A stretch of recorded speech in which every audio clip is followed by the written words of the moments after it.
বিকাল আপনাদেরকে পশ্চিমবঙ্গ সরকারের পক্ষ থেকে স্বাগত জানাই। পশ্চিমবঙ্গের উন্নয়নের গতিকে ত্বরান্বিত করতে দুদিন ধরে পশ্চিমবঙ্গে প্রবাস করছেন মাননীয় কেন্দ্রীয় কৃষি ও গ্রামোন্নয়ন মন্ত্রী এবং পশ্চিমবঙ্গের বিশেষ দরদি মাননীয় নরেন্দ্র মোদীজির মন্ত্রিসভার অত্যন্ত গুরুত্বপূর্ণ মন্ত্রী মাননীয় শ্রী শিবরাজ সিং চৌহানজি। তিনি গতকাল সন্ধ্যাবেলায় কলকাতায় পৌঁছে অনেকগুলো মিটিং করেছেন। আজকে সকালবেলা তিনি অরণ্য সপ্তাহ উপলক্ষে সচিবালয় পার্শ্বস্থ জায়গায় বৃক্ষরোপণ করেছেন।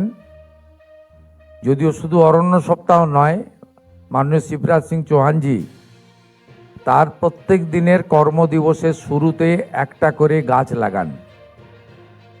এই তথ্য আপনাদের জেনে রাখা দরকার রয়েছে। আমার সাথে রাজ্য মন্ত্রিসভার গুরুত্বপূর্ণ সদস্য সম্মানীয় দিলীপ ঘোষ, সম্মানীয় ডক্টর কল্যাণ চক্রবর্তী, সম্মানীয় দুধ কুমার মণ্ডল, রাজ্যমন্ত্রী অমিয় কিস্কু, শান্তনু প্রামাণিক এবং অশোক দিন্দা ছিলেন। কেন্দ্র এবং রাজ্যের সর্বোচ্চ আধিকারিক পর্যায়ের আধিকারিকরা ছিলেন। মূলত কৃষিক্ষেত্রে, উদ্যান পালনের ক্ষেত্রে এবং ফিশারিজ, প্রাণী সম্পদ বিকাশ, এই বিষয়গুলোতে আলোচনা হয়েছে এবং তার সাথে গ্রামোন্নয়নের যে সমস্ত গুরুত্বপূর্ণ দিক রয়েছে, যেমন প্রধানমন্ত্রী গ্রাম সড়ক যোজনা, প্রধানমন্ত্রী আবাস যোজনা, বিকশিত ভারত জি রামজি এবং লাখপতি দিদি সহ আমাদের ৮০ লক্ষ স্বনির্ভর গোষ্ঠীর দিদি এবং বোনেদের নানা কল্যাণকর কর্মসূচি নিয়ে আলোচনা হয়েছে। ইতিমধ্যে ভারত সরকার ৪টি জেলাতে প্রধানমন্ত্রী ধনধান্য কর্মসূচি যুক্ত করেছে। যেই জেলাগুলি হলো দার্জিলিং, আলিপুরদুয়ার, ঝাড়গ্রাম এবং পুরুলিয়া। এর বাইরেও কেন্দ্রীয় কৃষি এবং গ্রামোন্নয়ন দপ্তরের প্রত্যেকটি কর্মসূচির সঙ্গে আমরা যুক্ত হয়েছি। জুন মাসে মানরেগা যেটা কর্মসূচির শেষ সপ্তাহ ছিল, তার জন্য মাননীয় শিবরাজ সিং চৌহানজির দপ্তর ৭০০ কোটি টাকা আমাদের দিয়েছিলেন। প্রধানমন্ত্রী গ্রাম সড়ক যোজনার ২৪০০ কিলোমিটার নতুন রাস্তার জন্য অনুমোদন করে প্রথম পর্যায়ে ১০০০ কোটি টাকা তারা আমাদের দিয়েছেন। আজকে মাননীয় শিবরাজ সিং চৌহানজি আমার এবং পঞ্চায়েত ও গ্রামোন্নয়ন মন্ত্রী দিলীপ ঘোষজির হাতে আবাস যোজনার ভেরিফিকেশন বা তালিকা সম্পূর্ণ হওয়ার আগেই ১ লক্ষ বাড়ির অনুমোদন আমাদের হাতে তুলে দিয়েছেন। আমাদের আগামী দিনে যে উল্লেখযোগ্য কর্মসূচিগুলো রয়েছে, তাদের মধ্যে পশ্চিমবাংলার মৃত্তিকা, চাষযোগ্য মাটি, তার পরীক্ষা নিরীক্ষা, এখানে কোন জেলায়, কোন এলাকায়, কোন মৃত্তিকায় কী ধরনের ফসল উৎপাদন করা যায়, তার জন্য ব্যবস্থা। তিনি ৪টি নতুন ট্রেনিং সেন্টার এবং গবেষণাগার অনুমোদন দিয়েছেন। তার মধ্যে চুঁচুড়াতে একটি ধানের চালের ক্ষেত্রে একটি নতুন ব্যবস্থা অনুমোদন দিয়েছেন।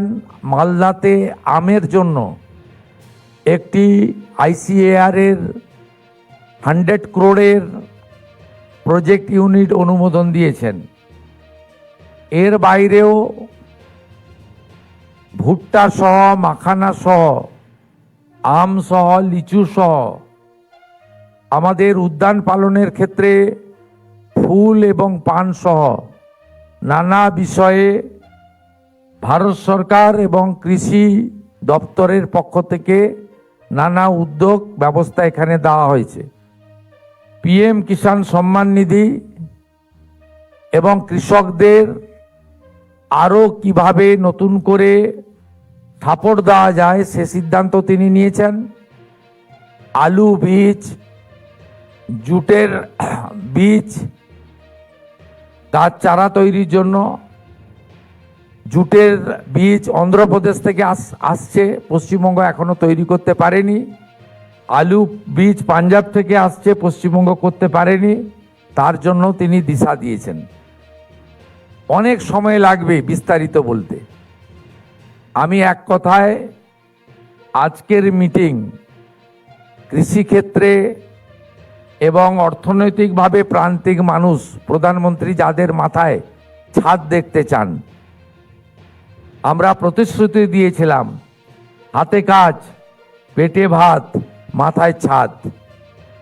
আজকে দুটো বিষয় এখানে সুনিশ্চিত করেছেন মাননীয় শিবরাজ সিং চৌহান। 125 দিনের কাজ, ইতিমধ্যে 2,56,00,000 কার্ড, জব কার্ড চিহ্নিত হয়েছেন। আরও যারা প্রাপক আবেদন করলে তাদের কার্ডও অনুমোদন করার নীতিগত সিদ্ধান্ত তিনি আধিকারিকদের নিতে দায়িত্ব দিয়েছেন।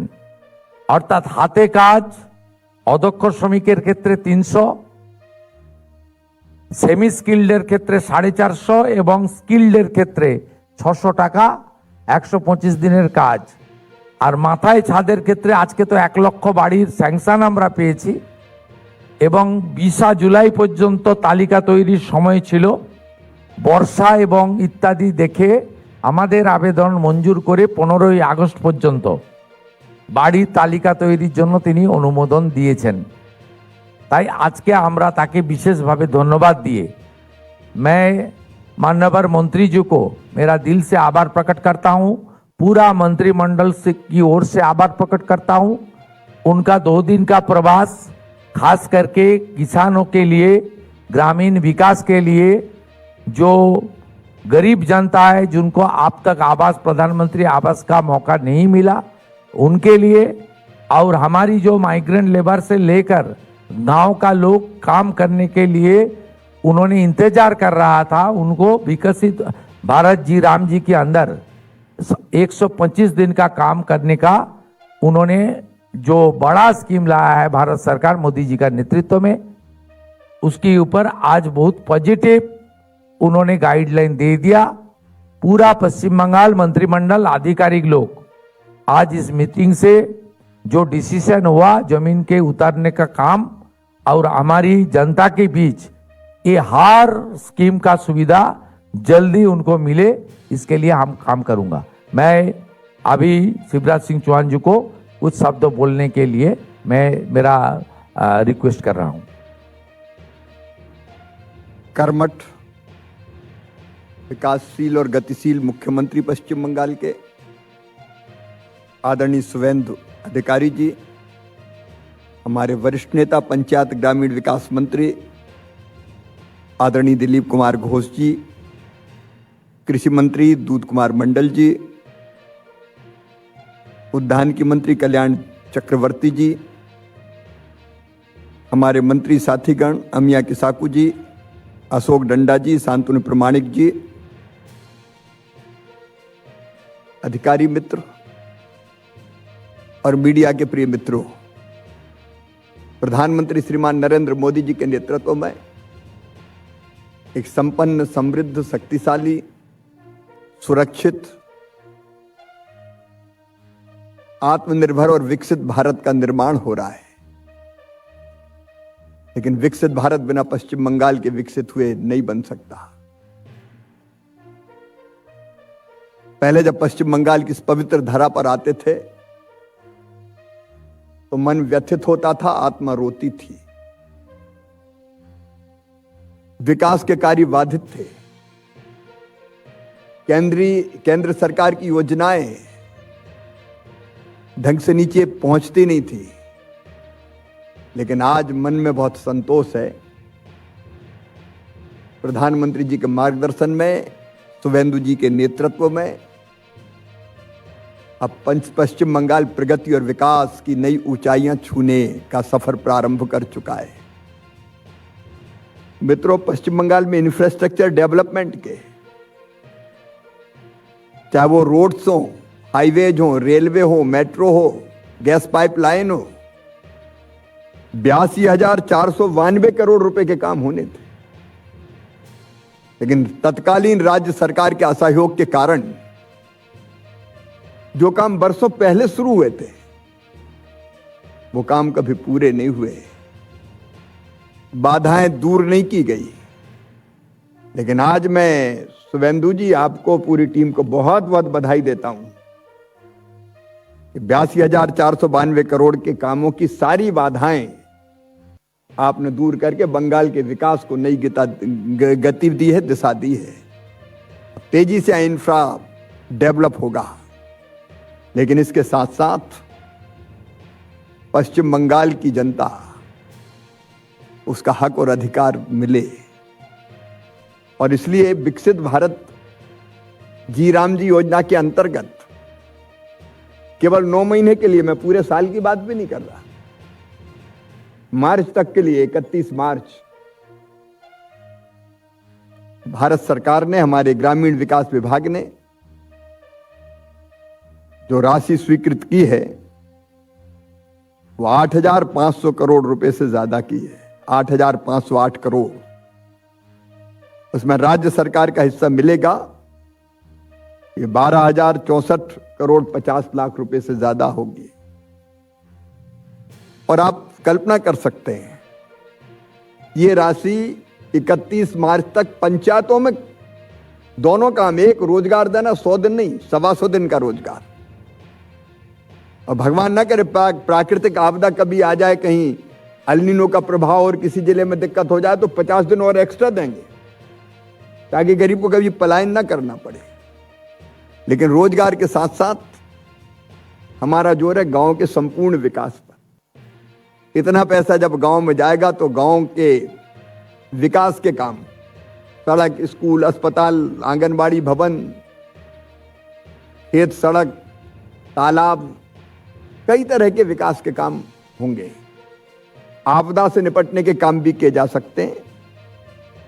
तो ये देख के मन को बहुत संतोष है। और वैसे ही मकान बने गरीबों के यहां, मैं फिर बधाई दूंगा मुख्यमंत्री जी दिलीप दा आपको, ग्रामीण विकास विभाग को भी। तेजी से सर्वे हो रहा है मकानों का। थोड़े बरसात के कारण यह बात आई थी कि 20 जुलाई तक सर्वे का काम पूरा होना था जिनके कच्चे मकान हैं, तो उसको बढ़ा के आज 15 अगस्त किया गया है ताकि सर्वे का काम ढंग से पूरा हो जाए। लेकिन हम चाहते हैं कि मकान मिलने में देर ना हो, इसलिए दोनों काम, सर्वे भी चलेगा और सर्वे के बाद फिजिकल वेरिफिकेशन करके मकान देने में देर ना लगे, इसलिए अभी अंतिम रूप से 1 लाख मकानों की स्वीकृति अभी ग्रामीण विकास विभाग के द्वारा दी गई है। तो आपका जैसे ही फिजिकल वेरिफिकेशन पूरा हो जाए, आप मकान आवंटित करने का काम तत्काल शुरू कर सकते हैं ताकि गरीबों को मकान मिलने में देर ना हो। और वैसे ही दीनदयाल अंत्योदय योजना के अंतर्गत हमारे महिला सेल्फ हेल्प ग्रुप, पश्चिम बंगाल नारी सशक्तिकरण का प्रतीक महिला सेल्फ हेल्प ग्रुप के माध्यम से बने, इसलिए उनको बैंक लोन के लिए 245 करोड़ बैंक लोन का आवंटन और 50 करोड़ कम्युनिटी इन्वेस्टमेंट फंड का भी आवंटन किया गया है। पश्चिम बंगाल की जो पवित्र धरती है वो सस्य श्यामला है, बहुत उर्वरा है, बहुत उपजाऊ है। सरकार के बिना सहयोग के भी पश्चिम बंगाल का किसान उत्पादन में नए रिकॉर्ड बना रहा है। कई चीजों में पश्चिम बंगाल नंबर 1 है। लेकिन अब जैसा शुभेंदु दा बता रहे थे, एक वैज्ञानिक कृषि road map, agriculture road map Paschim Bangal का बनाने का काम भारत सरकार के आईसीआर के वरिष्ठ वैज्ञानिकों ने शुरू किया है। उसका प्रथम प्रेजेंटेशन अभी यहां हुआ है। स्टेट की जो एग्रीकल्चर यूनिवर्सिटीज हैं, आईसीआर के संस्थान हैं वो, और राज्य सरकार के अधिकारी व्यापक कंसल्टेशन आपके मार्गदर्शन में करके, कृषि मंत्री जी भी हमारे बैठे हैं, उस रोड मैप को अंतिम रूप देंगे ताकि एग्रो क्लाइमेटिक कंडीशंस, माटी, जल, बाकी चीजों की उपलब्धता के आधार पर हम और बेहतर क्या कर सकते हैं। अब ये आश्चर्य था कि जूट पैदा पश्चिम बंगाल में होता है लेकिन बीज आंध्र प्रदेश से आएंगे, मक्का के, आलू के बीज भी बाहर से आएंगे, कहीं पंजाब से दूसरे। अब हम बंगाल को सीड का हब बनाएंगे, पूरे पूर्वी भारत के सीड का हब। ये फैसला भी किया, उसके लिए योजना यहां स्वीकृत करने का काम हुआ है। आलू बीज उत्पादन के लिए, हाइब्रिड मक्का बीज उत्पादन के लिए, वैल्यू चेन सुदृढ़ करने के लिए हमारे MOU साइन हुए राज्य सरकार के साथ। हम यहाँ जो हमारे चिंसुरा राइस रिसर्च स्टेशन को सेंटर ऑफ एक्सीलेंस के रूप में भी विकसित करने में पूरा सहयोग करेंगे। प्रधानमंत्री फसल बीमा योजना को लागू करने के लिए मैं बहुत बधाई देता हूं। प्रधानमंत्री जी आए थे, 4 योजनाओं को उनके हाथों लागू किया गया। और डिजिटल कृषि मिशन के अंतर्गत भी फार्मर रजिस्ट्री बनाने का, फार्मर ID बनाने का काम पश्चिम बंगाल तेजी से कर रही है। उसके लिए भी राशि स्वीकृत की है, 26 करोड़ 88 लाख की। प्रधानमंत्री धन धान्य योजना के अंतर्गत भी यह काम हो रहा है। मैं बधाई दूंगा शुभेंदुदा आपको, कृषि मंत्री जी को। राष्ट्रीय प्राकृतिक खेती मिशन का आपने प्रारंभ किया है, उसके लिए भारत सरकार यहाँ से पूरा सहयोग और सहायता करेगी। और वैसे ही आपने राइस बाउल में पोषण संवर्धन और वैल्यू चेन के लिए, मक्का बीज उत्पादन के लिए, आर्किड और बागवानी के विकास के लिए जितनी आपकी पश्चिम बंगाल सरकार की आवश्यकताएं थी, उसके सबके प्रोजेक्ट स्वीकृत करने का काम अभी यहाँ पे किया गया है। 100 करोड़ रुपए, जैसे सुबेंदार ने भी अभी बताया, मालदा में हमारा मैंगो, लीची और बाकी फलों के अच्छे पौधे विकसित हो सके, क्लीन प्लांट किसान को मिले, उसके लिए भी प्रोजेक्ट स्वीकृत हुआ है। ऐसी अनेकों मुद्दों पर विस्तार से यहाँ बात हुई। फसल बीमा योजना के साथ साथ किसान क्रेडिट कार्ड बनाने का काम बहुत तेजी से पूरा करने के लिए एक अभियान चलेगा, क्योंकि केवल 12 लाख किसान क्रेडिट कार्ड का उपयोग पिछली सरकार के समय करते रहे, क्योंकि उनको क्रेडिट कार्ड बन के नहीं मिले। आज हमने नाबार्ड और बैंकों के प्रतिनिधियों को भी यहाँ बुलाया था। एक अवेयरनेस कैंपेन चलेगा जिसमें गांव-गांव जाके किसानों के क्रेडिट कार्ड बनाए जाएंगे, ताकि किसान के पास अच्छी फसल पैदा करने के लिए राशि हो, साहूकारों के पास उनको ना जाना पड़े। और ऐसे ही हमारी चाहे फसल बीमा योजना हो या बाकी कार्यक्रम हो, किसान क्रेडिट कार्ड के साथ साथ किसान सम्मान निधि में पात्र नाम जुड़ जाएं, उसके लिए भी विशेष अभियान चला के, कई आपने जो बहुत अच्छा काम अभी जन कल्याण शिविर लगा के किया है, खेत बचाओ अभियान में किया है, उसमें भी कई नाम जुड़े, उसके लिए मैं आपको बधाई देता हूं। और बाकी काम भी हम तेजी से मिलकर पूरा करेंगे। प्रधानमंत्री जी के मार्गदर्शन में, आपके मुख्यमंत्री जी आपके नेतृत्व में जो जितने भी मुद्दे थे उनका हमने समाधान किया। और आगे भी पश्चिम बंगाल के विकास में भारत सरकार कोई कसर नहीं छोड़ेगी। कदम से कदम और कंधे से कंधा मिलाकर डबल इंजन की सरकार चलेगी और पश्चिम बंगाल प्रगति और विकास में देश में नंबर 1 बने, इसमें कोई कसर नहीं छोड़ेंगे। धन्यवाद।